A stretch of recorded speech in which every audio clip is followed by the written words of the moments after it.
Today, under our Eminent Persons lecture series, we have the honor of having with us His Excellency Dr. Abdullah, Head of the High Council of National Reconciliation of Afghanistan, to deliver a special address to us on the future of Afghanistan.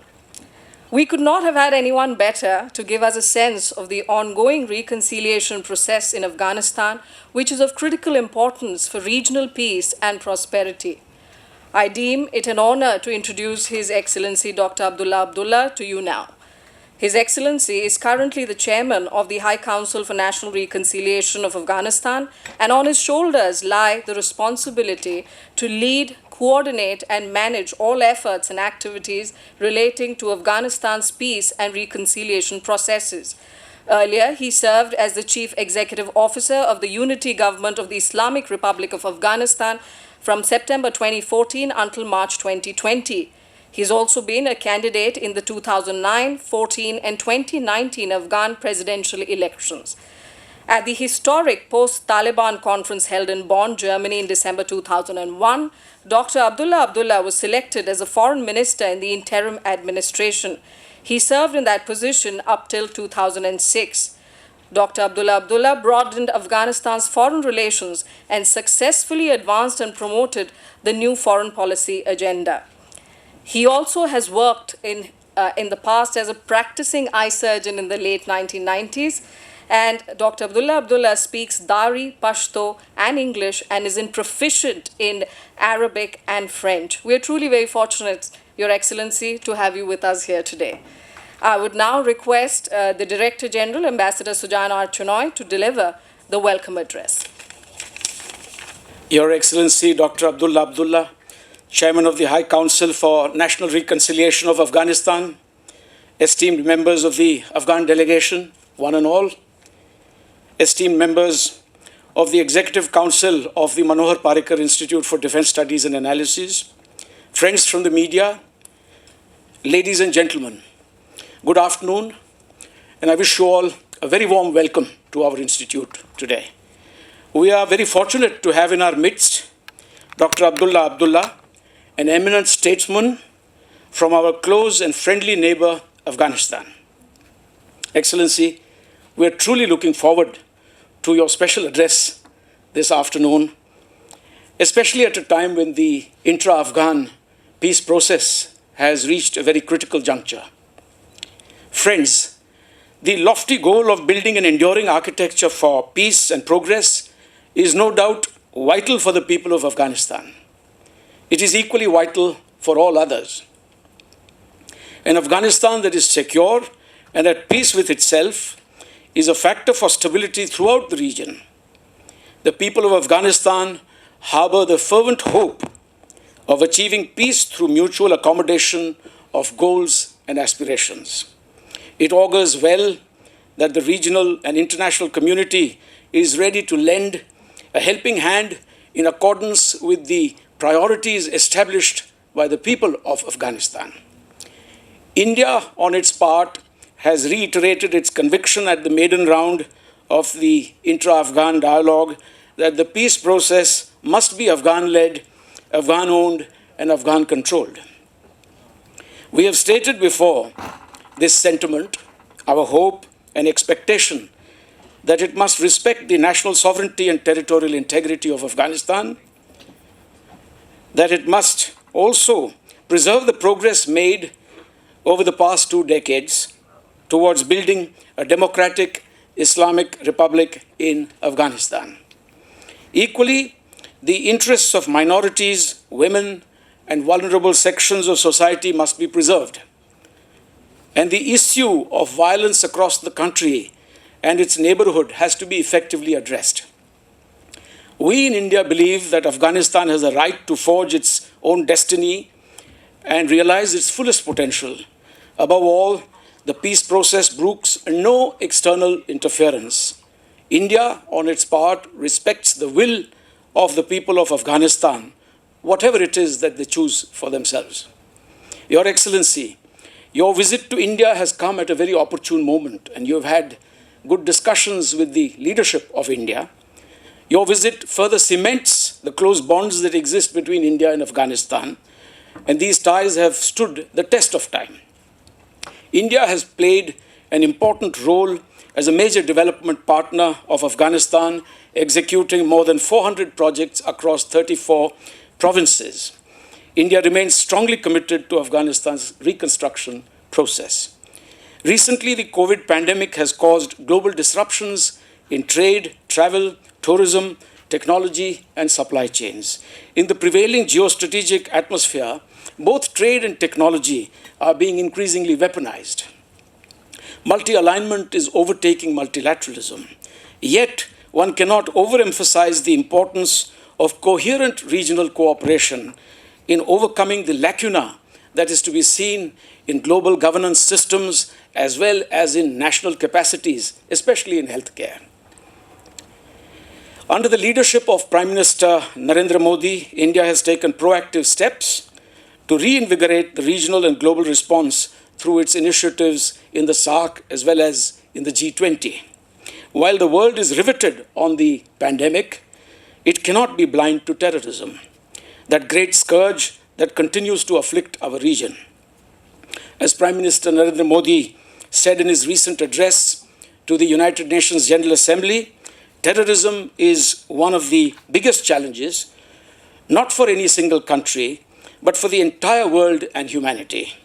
That is why, as he put it, it is absolutely imperative that the world unites against terrorism and that the world stands as one against terrorism. Your Excellency, the Indian people wish you well as you go about discharging your onerous duty as the Chairman of the High Council of National Reconstruction of Afghanistan. We understand the arduous road to peace will require infinite patience, perseverance, political will, and wise leadership to ensure a successful outcome. In you, we see that reservoir of wisdom that is so necessary to reconcile contradictions in Afghan society and to arrive at a durable consensus. You have amply proved your mettle in your various previous roles as the Minister of Foreign Affairs and as the CEO. Now, as the Chairman of the High Council of National Reconstruction, the hopes and expectations of the people of Afghanistan, as well as those of the regional and international community, rest on your shoulders. As a physician, you have a natural healing touch, and we are confident that you will succeed in fulfilling your noble mission.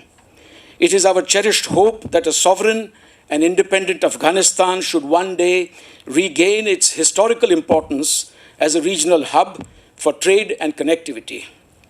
It is our dream that its economy should one day have the fullest liberty without let or hindrance to connect with markets and supply chains in South Asia, especially with India. With these words, I once again warmly welcome His Excellency Dr. Abdullah to our institute. And through your visit, Your Excellency, we hope to deepen our engagement with the strategic community in Afghanistan. I now request Dr. Abdullah to deliver his special address and to share with us his vision of the future of Afghanistan. Thank you very much. Tashakkar. Bismillah ar-Rahman ar-Rahim. Director General, Ambassador Chenoy, distinguished colleagues, good afternoon to all of you. Thank you for inviting us here, and I'm delighted to see many friends of Afghanistan faces who have worked with us in the past few decades here today in this gathering. I'm on an official visit to India, and this is the third day of our visit. Already, as yourself mentioned, I had my meetings with His Excellency Prime Minister Narendra Modi, NSA, Mr. Ajit Doval, and other colleagues, and we will have further meetings tomorrow and the day after tomorrow before going back to Afghanistan. Here, in New Delhi, in India. With me is our delegation, my deputy in the High Council for National Reconciliation and senior members of the High Council with me.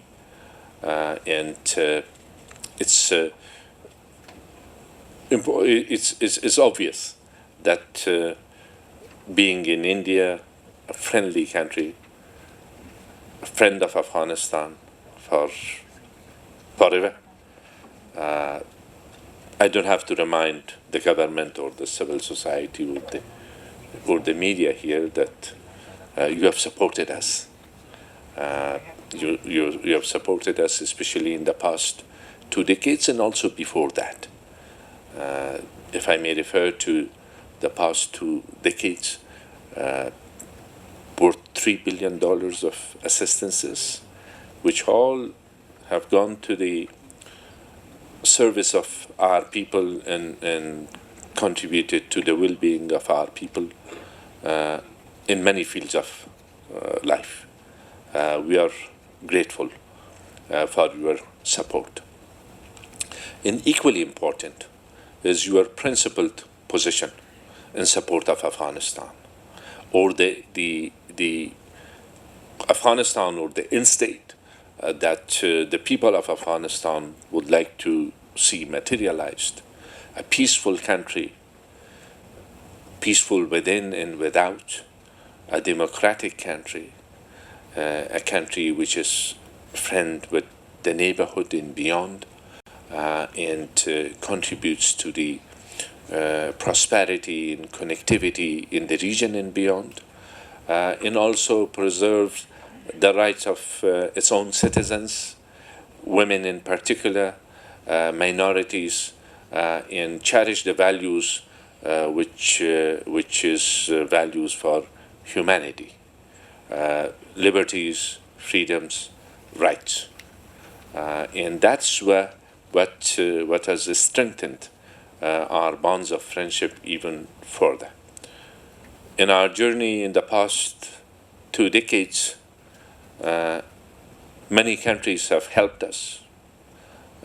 Many countries have contributed, and many countries have made sacrifices alongside our own people. And India has been amongst those lead countries in this regard. I'm here to say that we have the past for inspiration, but we know that now we have a chance to also look at the future, a future with dividends from peace and stability. I'll get to the negotiations which are underway in Doha, and while traveling in the region, I have tried to keep myself updated by hour, if not more often, about what is going on there, and it's important. I'm old enough to remember that Afghanistan was peaceful.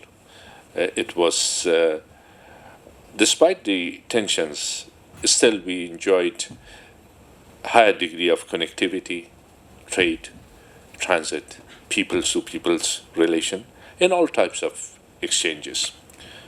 We might have been on the trail for tourism and tourists, but no one had to worry about terrorism at that time. That changed more than 40 years back when Afghanistan was invaded. And the rest is history. We now have a chance to rebuild a new region, deeper ties, and wider connectivity if we can all work towards restoring peace and stability in Afghanistan. As you know, for the first time after 42 years, we are looking at the light at the end of the tunnel, the long tunnel of war in Afghanistan. It will not be easy to reach it because we have to make sure that it is the right light in the right tunnel.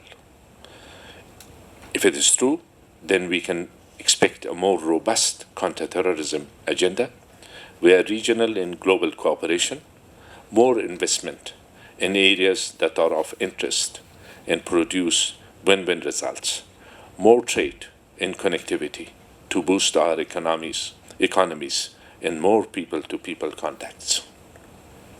To make sure that we are taking all precautions, making sure that we have the Afghan people on board and we consult widely. We want their expectations to be met regarding security, development, human and gender rights, pluralism, and particularly a participatory system, while assuring good relations with our friends in region. Like India, Afghanistan is a multi-ethnic, multilingual, pluralistic, and heterogeneous society. We need a system that works for all segments of society and can embrace all views and beliefs. We also want to develop and be educated and prosper. Our majority youth and war-affected demand a better future. Like you, we have experienced the painful stress of war and displacement. So like you and many others around the world, we deserve a better future and better prospects. In 2001, 2002, we laid the groundwork for a new Afghanistan in the post-9/11 world. As I mentioned earlier, India was one of the first countries to help us before and after that period, and to help us stand on our own feet. And we are indebted to your generosity.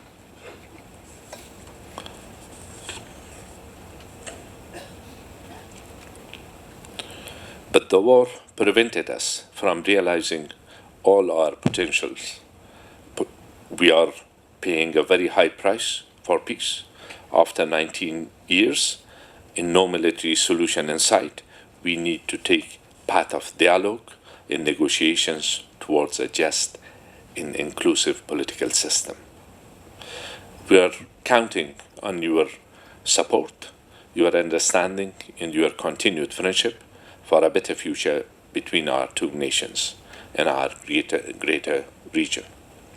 During my discussions with Indian leadership here, we were energized and re-energized that the leadership here is supportive of the efforts of the people of Afghanistan, the Islamic Republic of Afghanistan, for achieving peace, dignified, durable, sustainable peace. And the principle of the principles that you have laid the foundation of your foreign policy towards the future of our country, Afghan-led, Afghan-owned, and Afghan-controlled, is welcomed by our people and by our system. External Affairs Minister, His Excellency Jaishankar, addressed the inaugural meeting of intra-Afghan negotiations in Doha and expressed his support for the efforts of the Afghan people, which we are thankful for that. I mentioned earlier the support that you have rendered towards us in the past 20 years in many ways and before that. And also, I want to express our gratitude and appreciation for your support in terms of connectivity projects, which are important, not just for Afghanistan, not just for India, not just for Central Asia, but our whole region, South Central Asia, in Afghanistan altogether. Your support for TAPI project, Chabahar, all will help the future of peoples of our region. And coming to the focus of my mission now as the chairman of the High Council for National Reconciliation, Doha has started, talks continues, and Personally, I would have preferred more speed, more pace to the talks. But as we all know, that to start talking to one another and facing one another, while we had only faced one another in the battlefield in the past 3 decades, it's in itself it's a historic occasion. Meanwhile, as the chair of the council, on behalf of the Islamic Republic of Afghanistan, I can assure our friends here that we are fully determined and committed for a peaceful settlement, because, as I mentioned in the inaugural speech in Doha, there is no military solution, there is no winner in a war, and there is no loser in inclusive, peaceful settlement. That's the opportunity in front of us. And both sides' will and determination will be put to test.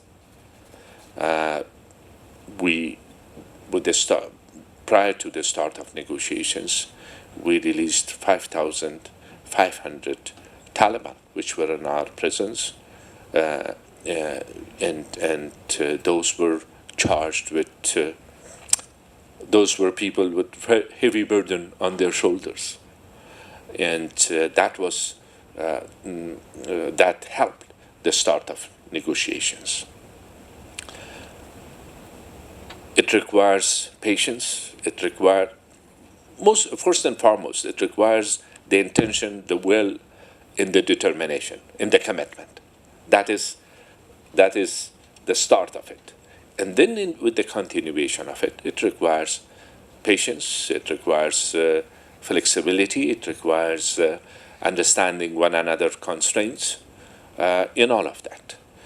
Our delegation there is committed to these principles, and they have gone there with that spirit, and they will continue with that spirit. And one of the issues which is a cause of concern for our people, it has been a cause of concern, is the continuation of the high level of violence. Well, the talks continues. Unfortunately, the violence has not subsided. That is one serious concern for our people. Hopefully, we will get to some understanding in that regard with the other side, with the Taliban. And then the future of the country. Yes, there are a lot of factors involved in the region and beyond, international factors. The United States, there are timetables. There is the elections in the United States which will going to take place. Issues related to that. But at the same time, I don't see that urgency for achieving peaceful settlement more than at any other place than it is amongst the people of Afghanistan, who have suffered in the past 42 years, who have missed a lot of opportunities and don't want to miss further opportunities, and want to start putting an end to the agony of the nation. That is there. The absolute majority of our people are supportive of peace in the same way that they are committed to the values that they have made sacrifices for. Yes, we will overnight. My ideas or the ideas of our own fellow citizens, those who believe in those common principles, will not turn like Taliban ideas, or Taliban will not accept the principles that we believe in it, and way of life that we want our people to have the option for it. They will have their own ideas. And if we could get to a stage where both sides, while maintaining those ideas and hopefully learning and see evolutions or a common understanding how to live in peace within one sovereign, independent country, which is not a threat to its own citizens or to the neighborhood or any other country, while contesting for materializing our ideas peacefully. When yourself in your introductory remarks mentioned about rounds of elections in Afghanistan, that in itself serves as an example. We have differences, we have at times the elections have been challenging, but at the same time, when we claim that it is for the people, for the interests of the people, we should put the interests of the people above the other things. And that in itself, in our modern history, that can serve as an example. So that's the end state that we want to achieve. People with different ideas, sometimes very different. I will not get into the giving examples of that, but we have seen it, we have experienced that. Living in one territory, under one system, which works for all. At the same time, being allowed freely to exercise their rights, including contesting in the elections, but only through peaceful means, not through use of violence, not through resorting to terrorist actions or allowing terrorists to take advantage of the situation. That is what we are aiming for. And for some of our members of the delegation, this was the first time, a few of them, but most of them had visited India before as well. They are familiar with the values that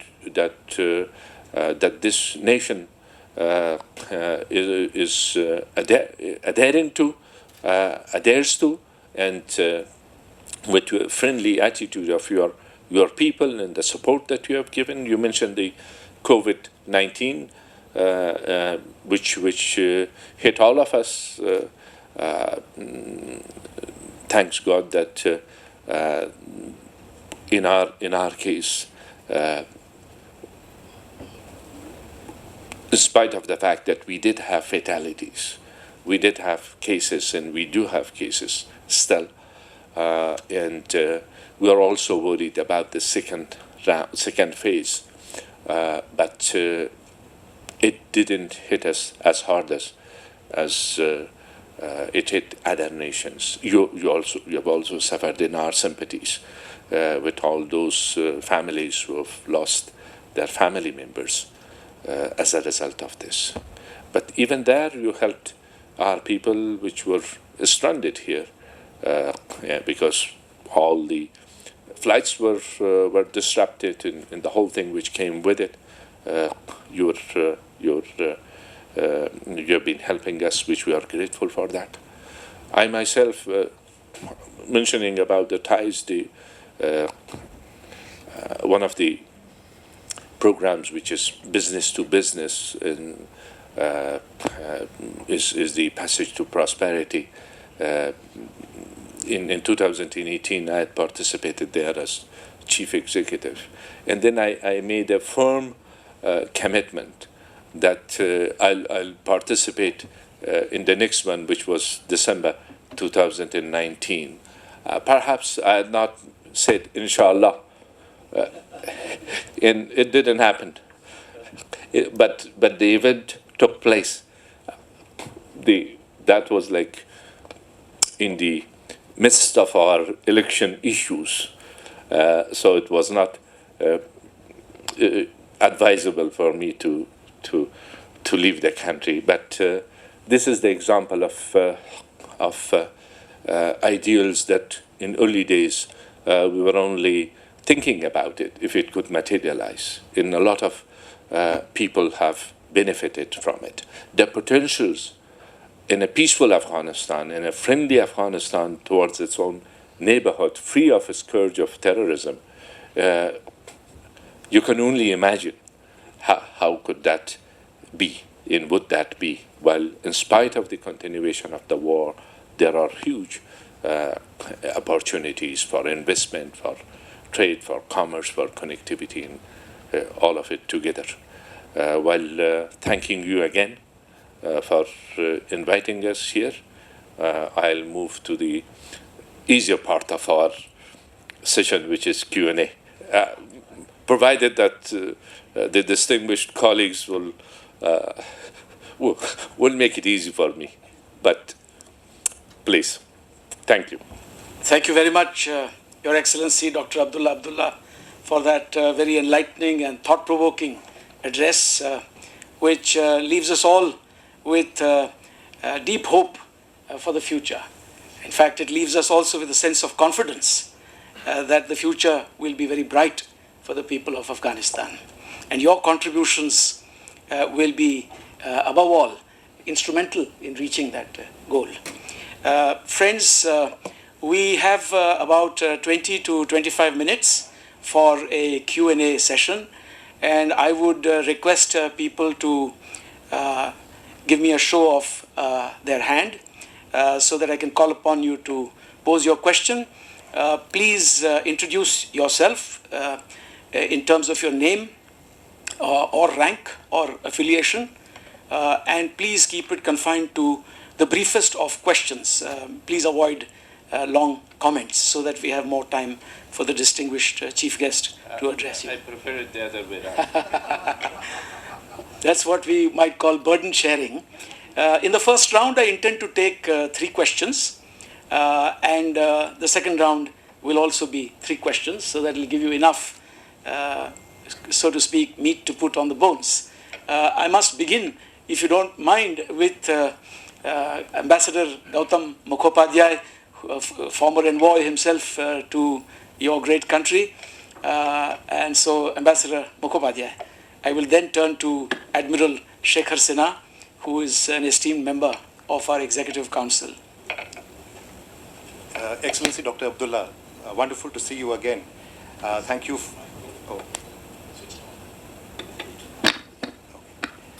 Wonderful to see you again, Excellency Dr. Abdullah, and thank you for your very warm sentiments expressed towards India today. Let me also join Director General in wishing you and extending you a very, very warm welcome to your second home, and to also, welcome your delegation, many of whom perhaps are coming to India for the first time, and particularly sort of express our confidence in the great and responsible role that has been entrusted on you at this point of time. And we know that you have the maturity and wisdom to be able to handle this. Excellency, of course, throughout your talks with our leadership, as well as the sentiments that have been expressed by Ambassador Chinoy, as well as Ambassador Jayant Prasad the other day in an article, you know very well that India fully stands behind all efforts for peace in Afghanistan and wishes the peace process all success. I don't think we have any doubt about that. And at the back of the mind, of course, people of India, well-wishers of Afghanistan, are also concerned that while the US has decided to pull out, we do not see any reduction in support of violence and the safe havens in Pakistan on the part of Pakistan. So there is some concern about how this peace process will process, while one side has withdrawn from the battlefield, but another side continues to support provide the support from the back. But Excellency, I'm not so concerned about that. I think you said that we would like the questions to be a bit friendly, so I won't ask you delicate questions about the future, which might be a little awkward for you to speak on right now. I would just like to ask a question a little on the past. It has been more than 10 years since the London conference that the international community and Afghanistan have made all efforts to achieve a kind of start a peace process. Talking to the Taliban directly through secret channels, talking through the Pakistani government, talking through the Pakistani army. What is it that has changed now that Pakistan to some extent has helped kickstart the US-Taliban deal, and now that you're sitting together finally? Do you think that there is a change in the attitude of Pakistan to the peace process? And is the peace process likely to succeed? And similarly, is there a change in the attitude of the Taliban, just on the basis of what you have been able to discern so far? And once again, Dr. Abdullah, a warm welcome to India, and we wish the peace process the greatest success. Thank you. Thank you very much. Thank you very much. I will now turn to Admiral Shekhar Sinha. Excellency, great to see you again, apart from number of conferences of India Foundation that you have spoken in the past. Thank you very much. That was a very enlightening talk. It might surprise you that, being a naval guy, what is he talking about Afghanistan? But the first time I gave this Chabahar talk was in the Afghan Institute of Strategic Studies in the Bast province. I'm not going to give a very long sort of question, easier one. How do you see this, the present geopolitical changes which are taking place in Iran? How much impact do you see happening on the Chabahar project and its further connectivity with the other parts of Afghanistan, and not only the Dalaram road? Will there be some more entry into the further up north into the Afghanistan, or do you see this your business people are encouraged to see this SEZ which has come up which is coming up in Chabahar? What is your view on that? Thank you very much, Admiral Sinha.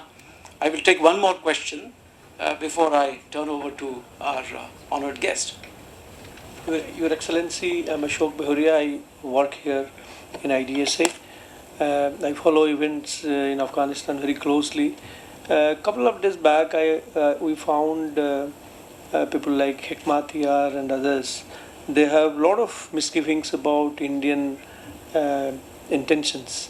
And when you plan to reconcile contradictory forces, how do you envision a role for India in the upcoming setup that you have in mind in Kabul? Because we understand that there are elements who have a lot of misunderstandings about the way India is approaching Afghanistan. This is my question number one. Number two is, could you please dwell a little on the inter-ethnic relationship within Afghanistan and what implication it has for the reconciliation efforts that you are undertaking at the moment? Thank you. Thank you very much. Your Excellency, would you care to address these three questions? Thank you, Ambassador. Good to see you. You served Afghanistan at a time that situation was slightly different than today, but like your predecessors and successors, you represented the foreign policy of a friendly country in support of our people, which we are grateful for that. And what has changed and what has not changed? That has been the topic of my discussions earlier as well when I visited the Islamic Republic of Pakistan. Do we believe at all that there is a military solution to the conflict? That's one. Next to that, aren't we already missed a lot of opportunities for our peoples? The answer to the first part is no, there is no military solution. And if anybody thinks, for example, if there is a thinking amongst the Taliban that the United States will withdraw from Afghanistan, which they will eventually, and then they will take advantage of that situation, and then take Afghanistan back to the 3 decades back, they may be able to take advantage of the situation temporarily, but they will not be able to impose their rule upon the people of Afghanistan by force. That's a reality. If there is one lesson in our recent history, is that one side cannot impose its own will upon the nation by force, by using force and violence. The answer to the next question, haven't we missed already a lot of opportunities in the past? It's not just Afghanistan, but our region. The answer to that is yes. We could have reached heights beyond the thing that we could think today, had it not been for the continuation of the conflict in the war, and also terrorist groups taking advantage of that situation in Afghanistan. So when it is our common belief that there is no military solution, we should see what each side could do in terms of materialize that vision. And in terms of the Islamic Republic of Afghanistan, we have taken major steps. I mentioned the example of exchange of prisoners, like some 5,500 Taliban were exchanged in exchange for nearly 1,000 members of our national defense and security forces. That was a major step on behalf of the Islamic Republic of Afghanistan. The fact that countries are saying that there is no military solution, the fact that countries are saying that the peace in Afghanistan means peace in their own soil, and peace in the region.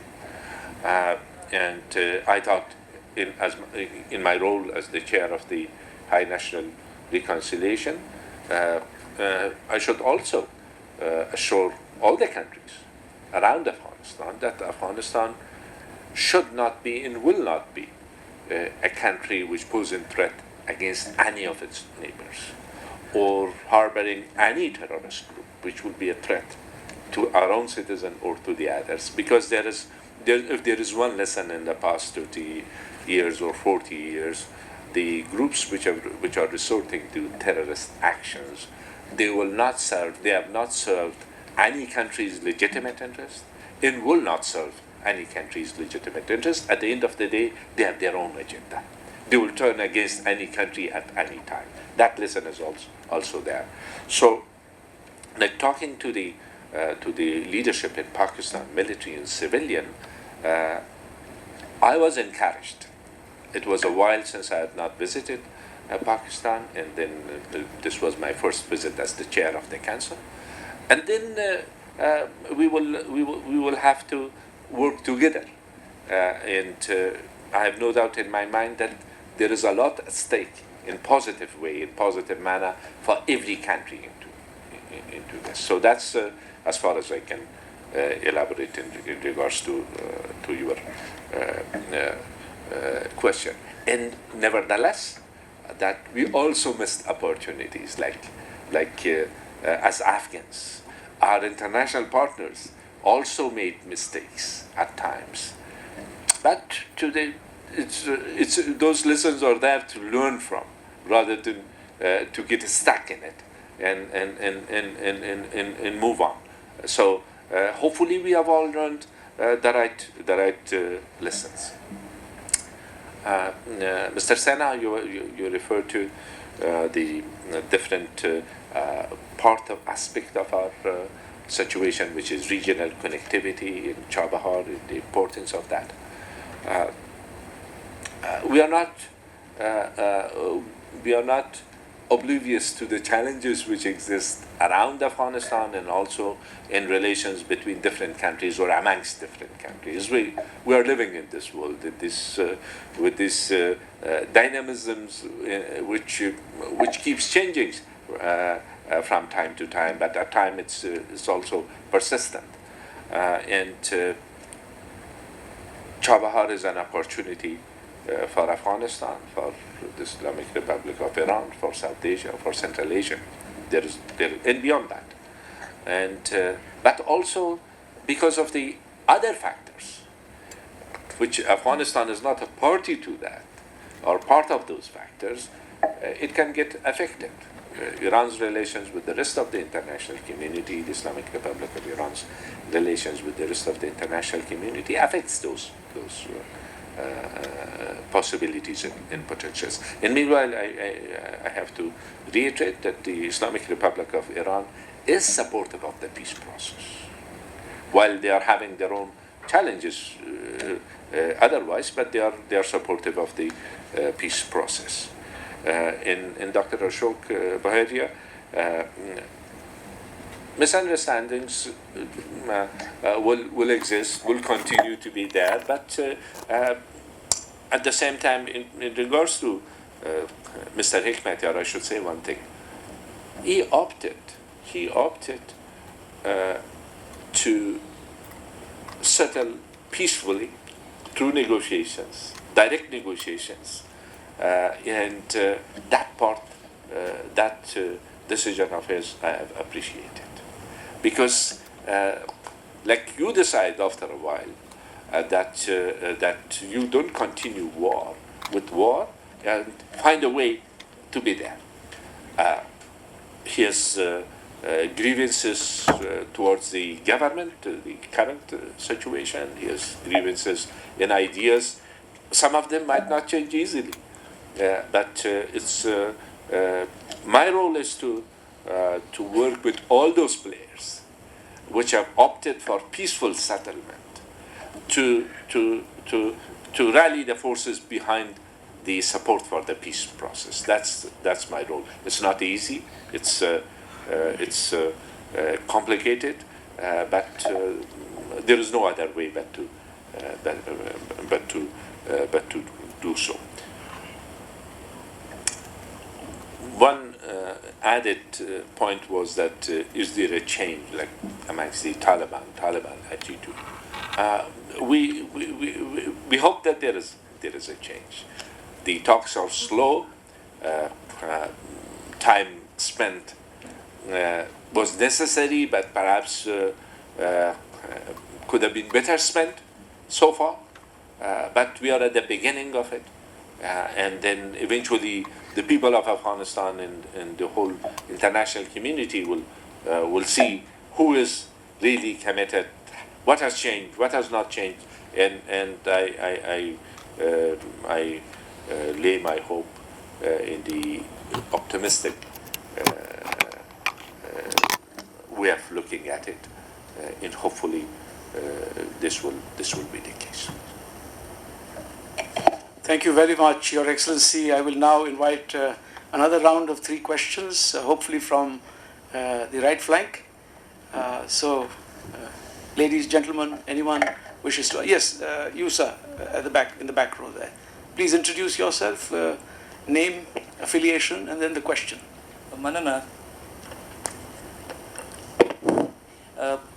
باز محمد شینواری یم د افغانستان ملي ټلویزیون خبریال.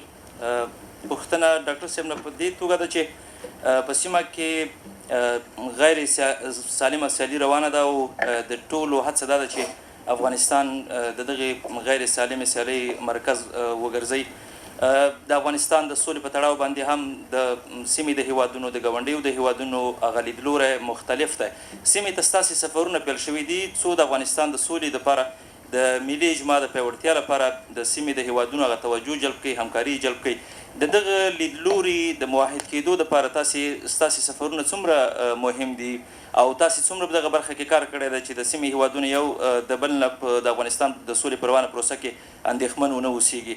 دومه خبره دا ده چې د سولې سره موازي په افغانستان کې جنګ او تاوتریخوالي هم زور اخیستی دی.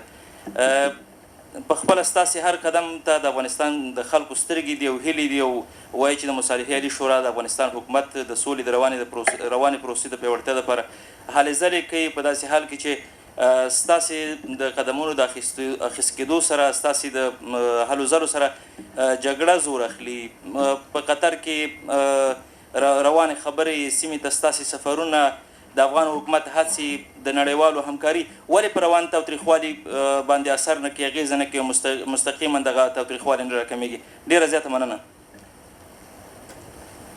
I will translate that myself and then address it. Shall I take 1 or 2 more questions, if you don't mind? Of course. Yes, please. First, the Afghan guest. I assume you're from Afghanistan. Yes, sir. You there. Thanks a lot. This is Masood Ansar from Tellurians, Afghanistan. Just I have a question from Abdullah, and my question is about the withdrawal of American forces from Afghanistan. If we heard that today Trump said about that at the end of this year they would withdraw all of their troops. What do you think? It's the time for the withdrawal of the American troops or not? And I'll also request, I saw the hand go up there, Madam Maihan Saidi, please. Yes, please. Did you want to ask a question? Thank you. I'm Firoza Azizi, news reporter in Afghanistan, Radio Azadi. All right, I got the name wrong. Please do introduce yourself. ډیره زیاته مننه. ډاکټر صاحب ته ما پوښتنه تاسو نه دا ده که دا راته ووایي چې تاسو تر دې مخکې اسلام آباد ته تللي وایي او له هغه ځایه راغلی دلته هند ته، که څه هم دا یو واضح او معلومه مشخصه خبره ده او دریځ هم معلوم دی. د هند او د پاکستان ترمنځ هغه ډول چې ټول ته معلومه ده اړیکې ډېرې ښې نه دي. زه فکر کوم په اسلام آباد کې تاسو ته سره د افغانستان د سولې اړوند زیاتې ژمنې وسولې چې همکاري به کوي. د تاسو سفر له اسلام آباد وروسته هند ته آیا فکر نه کوئ چې د پاکستان په ژمنو باندې به تاثیر ولري یو او که دا راته ووایي چې له دې وروسته کوم هیوادونو ته چې تاسو ځئ له هغو سره مو مخکې له مخکې خبرې کړي دي او د هغوی نظریات د تاسو لیده کاته ورسره د افغانستان د سولې اړوند څومره مهمه دي او څومره اغېز کولی شي د افغانستان کې د تاوتریخوالي پای ته؟ مننه. Thank you very much. So that makes 3 questions. Yes.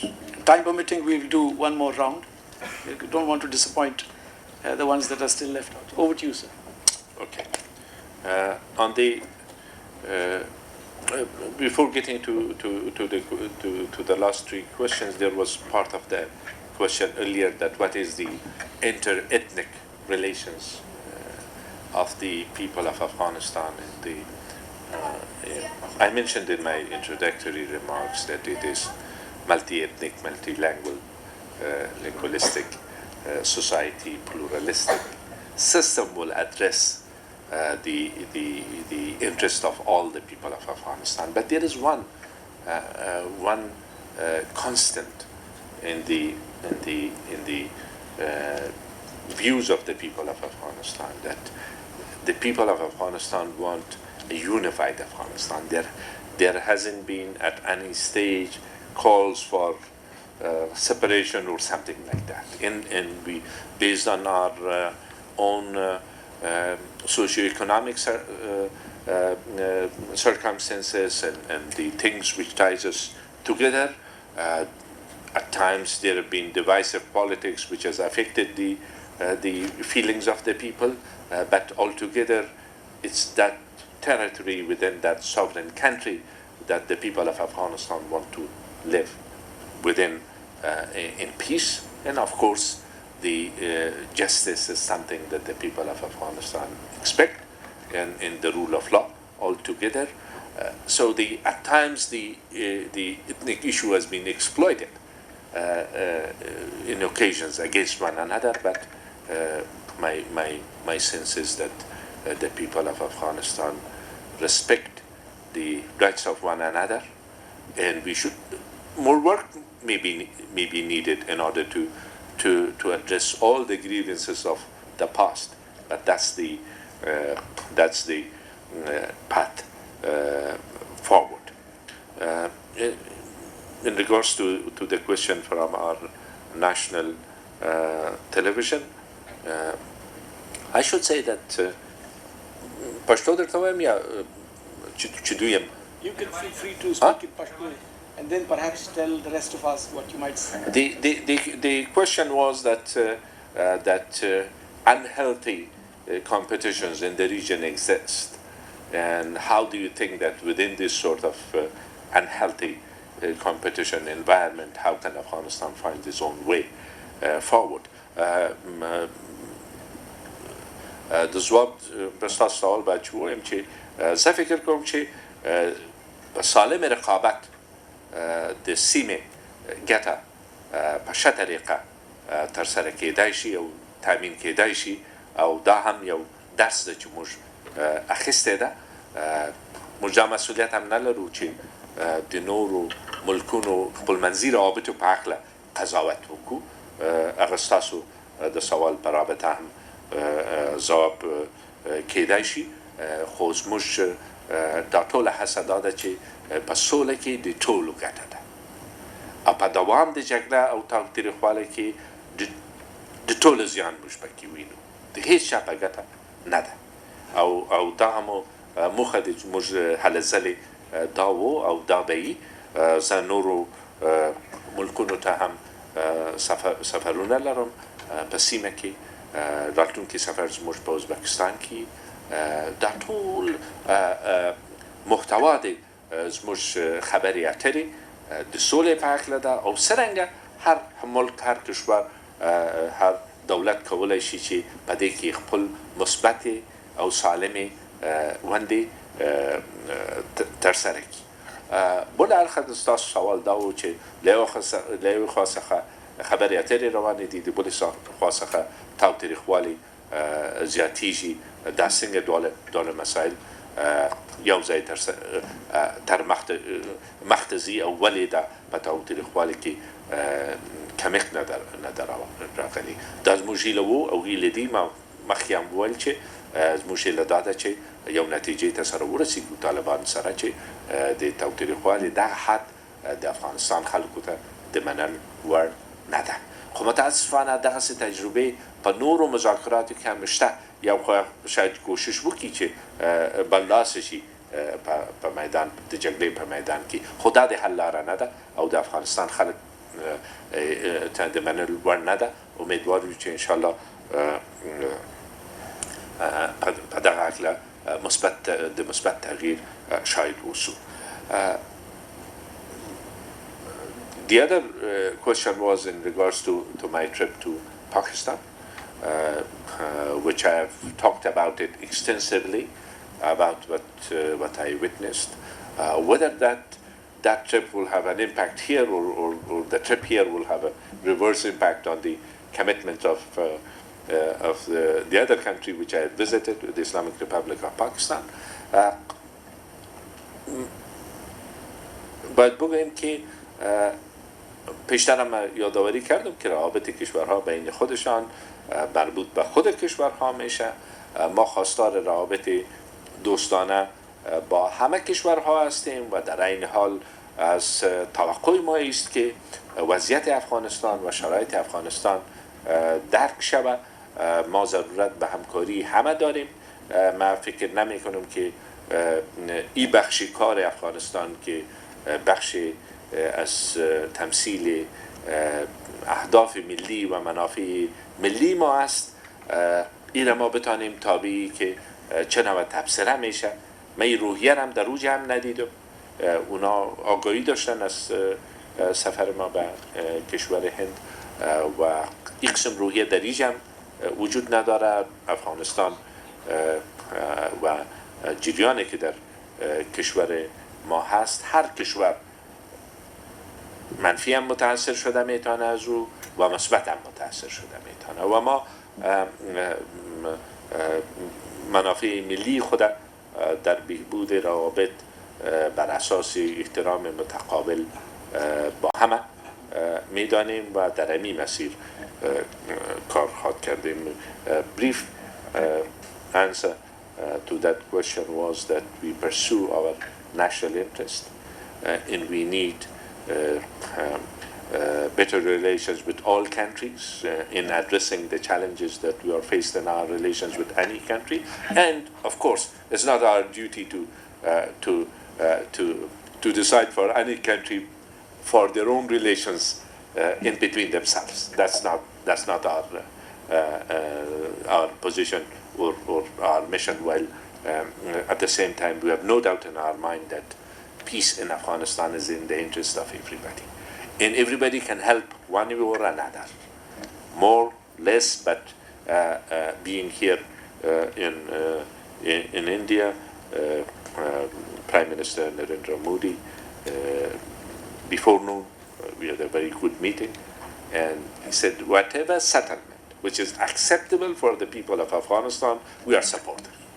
So there is no self-interest. And self-interest is in a peaceful Afghanistan, in an Afghanistan which is democratic and respects its own people's rights, at the same time does not harbor any terrorist group. That's the bottom line. And that is what we expect from countries to respect. Seisha? I hope that satisfied the last batch of questioners. I will take one round, maybe, perhaps. Would you permit one more round of 3 questions? Yes. We are running short of time. And then our own, for our Afghan journalists, I will have plenty of time to talk Yes, to of them course. later on as well. But So I will then You're turn welcome if you to, want. with your permission, Excellency, I will turn to Ms. Zainab from our institute. Zainab, the floor is yours. Good evening, sir. My question to you would be, would you consider Taliban, really consider Taliban a non-terrorist group, especially when Taliban consider the dispension sort of puppet? Do you really expect any constructive at outcome that part of from it, your negotiations? especially that? Especially when Taliban considered the dispension, like the group, reconciliation group, kind of a puppet. So do you really expect any constructive outcome from your negotiations? Thank you. Yes, thank you, Zainab. Jai Hind, sir. I'm Colonel Shailendra Singh. I wish, sir, you could have allowed me to ask this question in Hindi, because probably what the Afghanis spoke we couldn't understand. But I have a very beautiful background that 99% of the students studying in India, and especially in Delhi, they prefer to speak in Hindi, sir. That's the kind of social affiliation we have with your country. I'll come to the question, sir. You have, sir, already narrated that how India has contributed towards the development of Afghanistan. But somehow we have missed out on contributing towards this peace talk. I only want to know from you, sir, your view, because last year when Hamid Karzai, sir, was here, he said he wished to see India a leading role in this peace talk. Having now 1.5 years gone, what is your opinion on it, sir, that what could have been a better role for India to play? Thank you. I'll take, I've taken 2 now, Zainab plus you, Colonel Shailendra, so third one. But I'll take 4 this time. Adil, I'll come to you. Hi, sir. You there, please. Introduce yourself. Hi, sir. I'm Siddhant from Vion. One question. How do you see... Vion is a news channel. Why not? So, how do you see China's role in the entire Afghan peace process? Thank you. That's, you kept your word there. Brief question. Dr. Adil Rashid from our institute. He's head of our counter-terrorism, counter-radicalization and terror finance center. Easy job. Well, it's easy because it's a newly formed center. Okay. But as the going gets tough, the tough will get going too. Hopefully, sir. I just wanted to know, it seems that it's a very a neighborhood which Afghanistan has, with the exception of India, where we don't have very good examples of liberalism and democracy around. And with the withdrawal of US presence, there is a sense of unease that probably liberalism and liberal forces, liberal governments, their presence or their influence in the region, once US withdraws, would not be that powerful, and probably the disturbed neighborhood would become more influential. So I'm just asking your views on that. Thank you. Over to you, Your Excellency. Thank you. One question from, or part of one question from earlier part I may refer to, US troop withdrawal from Afghanistan. If you're referring to today's tweet, this morning's tweet from President Trump, it takes a little bit time for us to digest it and to find out to the extent that it refers to the to the numbers, to the timing, and to the whole thing. But there is no doubt that until November, part of that withdrawal will be completed. That's what we are aware of that. And that's what the U.S. military on the ground was making preparations, and some number would have been left beyond that. So that is as far as I can say at this moment. But eventually, we as Afghans, we should be prepared for any eventuality, and there is no doubt that there will be consequences by the decisions made by international partners altogether. But it is our responsibility to work together and find a way to live in peace within and without.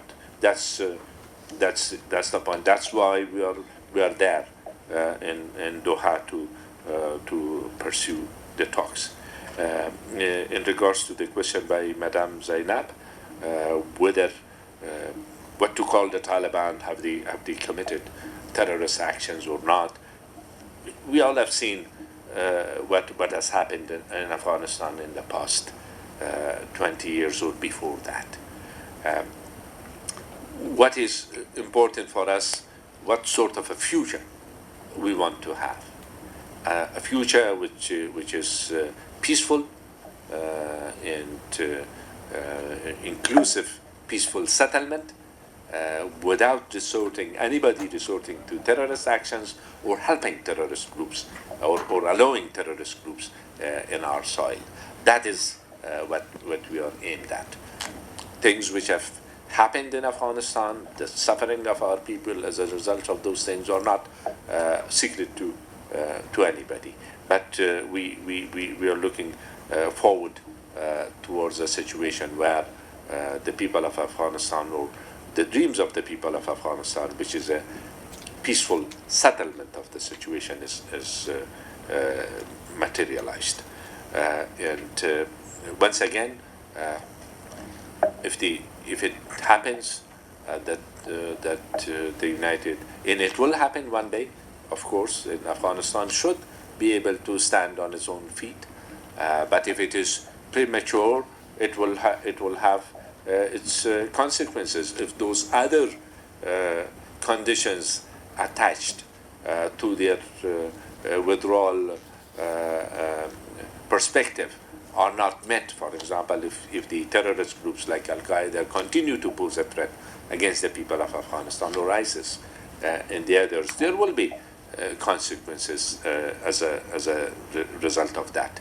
But we will do whatever in our hands, and as the people of that country, to address the challenges that we may face, and which might be at times very difficult to address. But the nation wants peaceful settlement in Afghanistan, free of terror, and the rights of its own people preserved, and our people have made big sacrifices towards that. That is what we desire and what we need to achieve, and not the continuation of the agony of the people forever in any side who opt for that, for the continuation or attributes to the continuation of the war. They are taking a huge responsibility. But eventually, there has to be a peaceful settlement. I think even the microphone says to us that we are coming towards the end of our Q&A. And the role of China has been supportive of the peaceful efforts altogether. And that's as far as I can say. Thank you. Thank you very much, Your Excellency. You have given us wise words. You've spoken from the heart, and you've left everybody with great hope and expectation as to a very stable and bright future for the people of Afghanistan. I also think that you've spoken on behalf of all the people of Afghanistan, and that is a tribute to your sagacity and wisdom. Thank you very much indeed for so patiently taking on all the numerous questions that were addressed to you in the Q&A session. Thank you once again. Thank you, Your Excellency. Thank you, Director General, for moderating that very candid Q&A. Now we quickly proceed to a short presentation ceremony. I request Ambassador Sujan Archinoy to kindly present His Excellency Dr. Abdullah Abdullah with the Institute's memento and a set of our publications.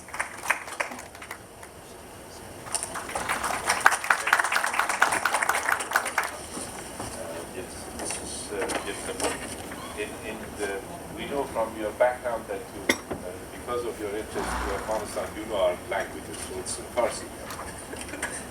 But it has translation, English translation.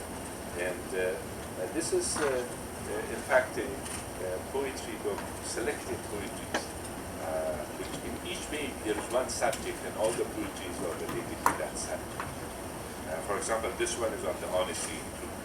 Like 13 verses from different poets and Persian poets from 8 centuries back up to the last century on the same subject. So every page is on one subject. This one clears up. This one for you. Okay. Thank you.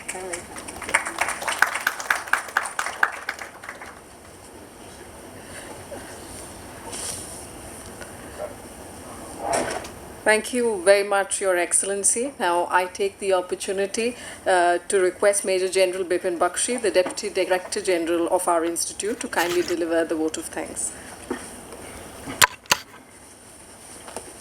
Thank you very much, Shruti. Your Excellency, Dr. Abdullah Abdullah, Ambassador Sujan Archinoy, RDG, distinguished delegates from Afghanistan on the left, our esteemed representatives of the Executive Council, friends from the media from both the countries, distinguished ladies and gentlemen, and our uniformed forces of the Indian Armed Forces, the representatives are also here.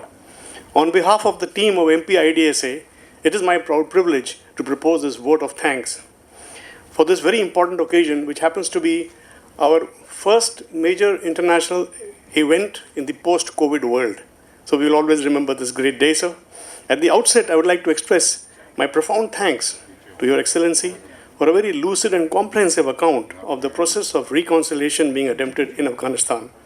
As friends of the Afghani people, we are watching this entire process with great interest, and our best wishes are always with the people of Afghanistan and with you, sir, who have been given this onerous task of moving through a minefield of multiple interests.